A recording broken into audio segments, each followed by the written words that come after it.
निशा जल्दी जल्दी घर के कामों को निपटाने में लगी थी। आज उसकी किटी थी, उसे वहां पहुंचना था। माँ जी, मैंने खाना बनाकर डाइनिंग टेबल पर लगा दिया है, आप और पापा जी खा लीजिएगा। मैं शाम की चाय से पहले आ जाऊंगी, निशा ने अपनी सास से कहा। ठीक है बहू, तुम निश्चित होकर जाओ। शाम की चाय की चिंता न करना, मैं बना लूंगी, तुम आराम से आना, निशा की सास ने उससे कहा। निशा ने महसूस किया कि उससे बात करते हुए उसकी सास के चेहरे पर उदासी है, जबकि निशा ने हमेशा अपनी सास को मुस्कुराते हुए देखा था। फिर आज उनके चेहरे पर यह उदासी क्यों है?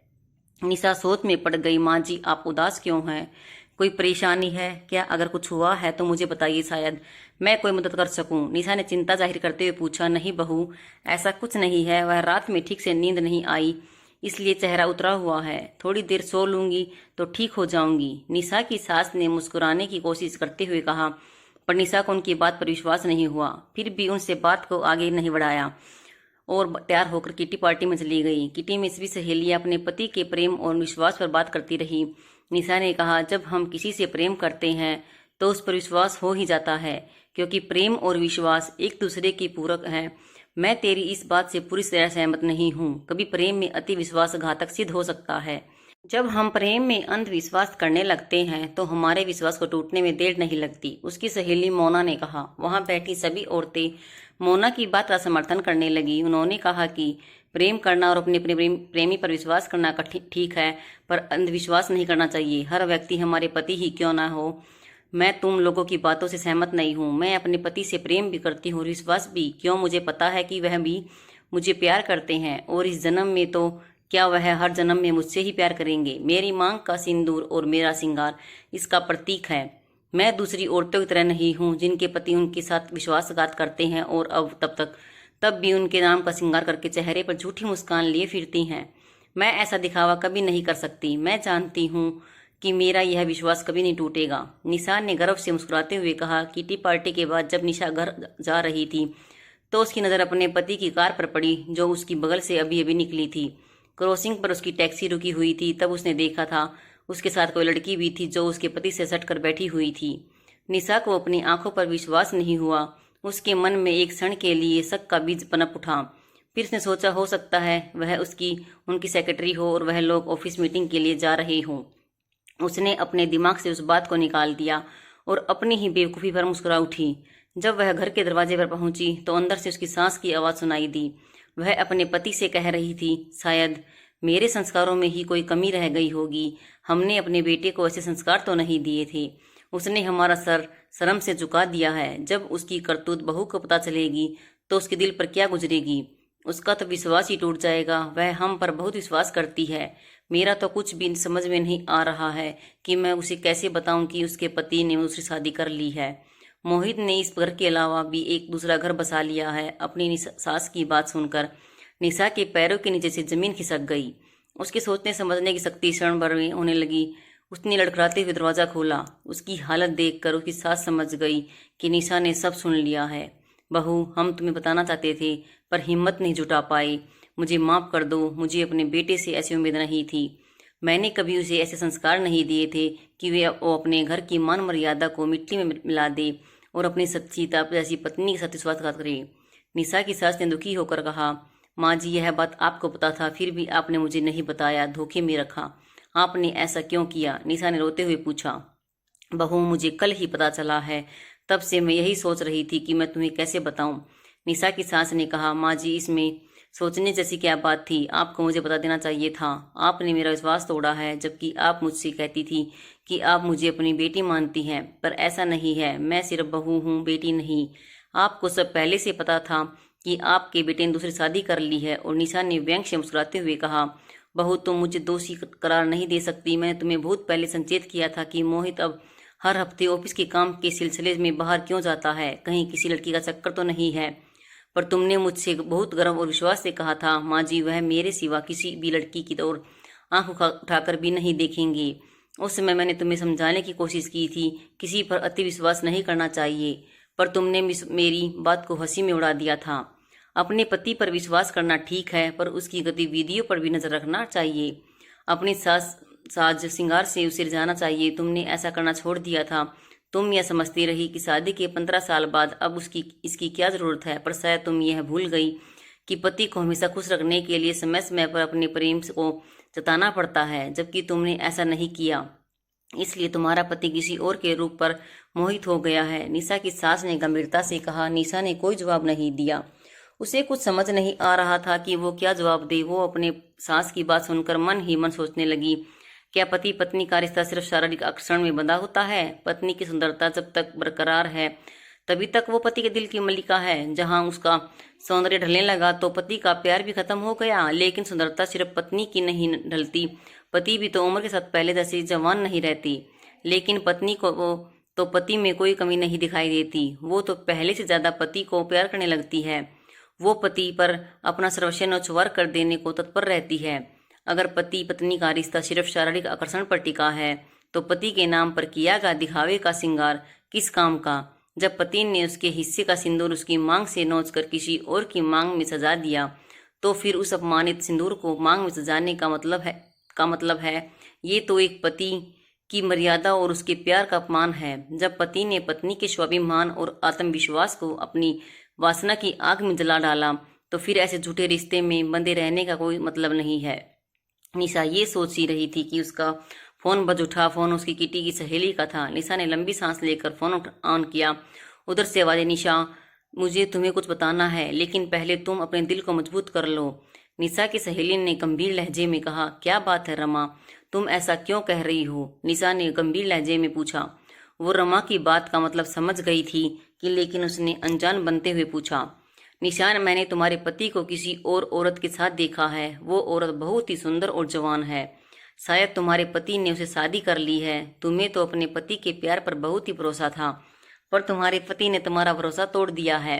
ये बात झूठ नहीं है, बिल्कुल सही है। जिस लड़की से तुम्हारे पति ने शादी की है वो मेरी दूर की रिश्तेदार है। उस लड़की के चुंगल से तुम्हारे पति का छूटना मुश्किल ही नहीं नामुमकिन है, क्योंकि वो लड़की बहुत ही लालची और घमंडी है। उसने अपने रूप जाल में तुम्हारे पति को फंसा लिया है। अब तुम क्या करोगी? क्या अपने घर में अपनी सौतन को बर्दाश्त कर सकोगी या अपने पति का घर छोड़कर चली जाओगी? ये तुम्हारे अंधविश्वास के कारण हुआ है। अगर तुमने अपने पति को अपने प्यार और आकर्षक में बांध रखा होता तो तुम्हारा पति तुम्हें छोड़कर नहीं जाता। पर तुम अपने पति को आकर्षण में बांधती कैसे? तुम तो अपना आकर्षण बहुत पहले से ही खो चुकी हो। तुम अपनी उम्र से 20 साल ज्यादा लगती हो। मुझे देखो, मैंने कैसे अपने आप को इस उम्र में भी अपने आप को कितना सुंदर और फिट बना रखा हुआ है। इसलिए मेरे पति आज भी मेरे सौंदर्य में बंधे हुए हैं। फिर भी मैं अपने पति पर अंधविश्वास नहीं करती। उन पर नजर रखती हूँ कि वो बाहर क्या कर रहे हैं। तुम्हें तो बहुत अहंकार था अपने उस पति के प्यार पर, फिर उन्होंने तुम्हें धोखा क्यों दिया? रमा ने निशा को अपमानित करने वाले लहजे में कहा। निशा ने कोई जवाब नहीं दिया। फोन स्पीकर पर था। जो रमा की बातों का जवाब निशा की सास ने दिया। रमा बहू, तुम अपने आप को निशा की दोस्त कहती हो। अगर तुम दोस्त हो जैसी होती तो निशा को दुश्मनों की क्या जरूरत है? तुम निशा की दोस्त नहीं उसकी दुश्मन हो, तभी उसके जख्मों पर नमक छिड़कने का काम कर रही हो। अगर सच में तुम उसकी हितैषी होती तो उसे सामना देती, उसके दर्द को बढ़ाने की कोशिश न करती। वैसे भी ये हमारे घर का मामला है, हम खुद को सुलझा लेंगे। हमें तुम्हारी सलाह की जरूरत नहीं है। निशा की सास की बात सुनकर रमा ने जल्दी से फोन काट दिया। वो समझ गई कि अब उसकी असलियत निशा के सामने आ गई है। दूसरी तरफ निशा चुपचाप अपनी सहेली और सास की बात सुनती रही। फिर वहां उसे उठकर अपने कमरे में चली गई। थोड़ी देर बाद जब वह कमरे से बाहर आई तो उसका रूप बदला हुआ था। उसको देखकर उसकी सांस चौंक गई, क्योंकि निशा ने अपनी मांग का सिंदूर, माथे की बिंदी और चूड़ियों को निकाल दिया था। उसे देखकर लग रहा था जैसे वह अभी अभी विधवा हुई है। निशा की सास ने उसे देखकर आश्चर्य से पूछा, बहू यह क्या किया? अभी तुम्हारा पति जिंदा है और तुमने विधवा का रूप धारण कर लिया। यह तो अपशगुन है। माँ जी, मेरे पति ने मेरे सिंदूर को अपमानित किया है। मैं अपमानित सिंदूर को अपनी मांग में नहीं सजा सकती। मेरा विश्वास प्रेम से उठ गया है। आज मेरा स्वाभिमान चूर चूर हो गया है। मैं उन पत्नियों की तरह नहीं हूँ जो झूठ का मुखौटा लगाकर जीती है। जब मेरा पति मेरा नहीं रहा तो उसने मेरे विश्वास को तोड़ दिया, तो मैंने भी झूठे श्रृंगार के बंधन को उतारकर आज फेंक दिया। अब इसी रूप में मैं रहूंगी। यदि आपको कोई एतराज है तो मैं यह घर छोड़कर जा सकती हूँ। निशा ने दृढ़ता से जवाब दिया।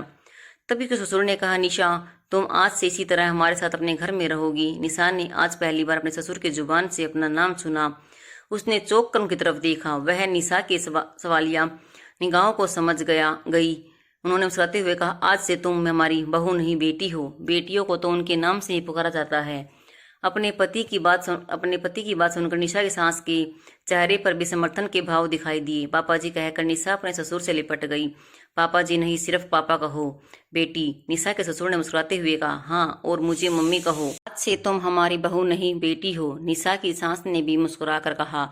ठीक है मम्मी पापा, जो आप लोगों की आज्ञा। निशा ने भी अदब से सिर झुकाकर गंभीर लहजे में कहा। निशा को ऐसा करते देखकर उसके सास ससुर ठहाका मारकर हंस पड़े। निशा ने भी उनका साथ दिया।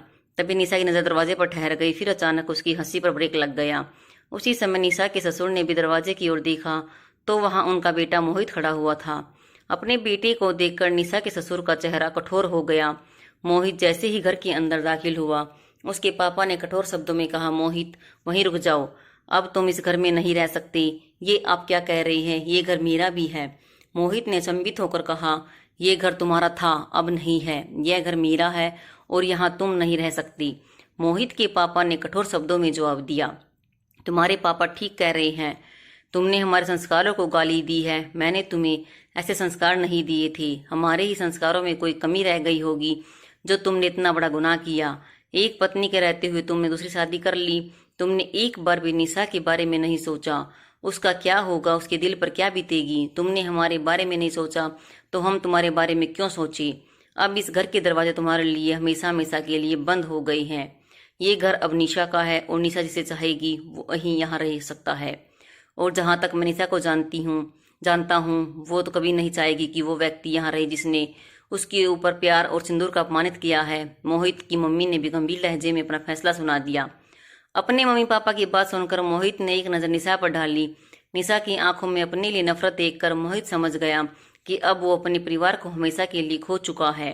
लेकिन फिर भी उसने बेशर्मी और ढिठाई से निशा से कहा, निशा तुमने मेरे मम्मी पापा को अपने वश में कर लिया है, लेकिन वो ज़्यादा दिनों तक मुझसे दूर नहीं रह सकते। तुम देखना, बहुत जल्दी ये लोग मुझे और मेरी नई पत्नी को इस घर में बुलाएंगे। मैं उनका इकलौता बेटा हूँ। ये लोग मुझसे ज़्यादा दिनों तक दूर नहीं रह सकते।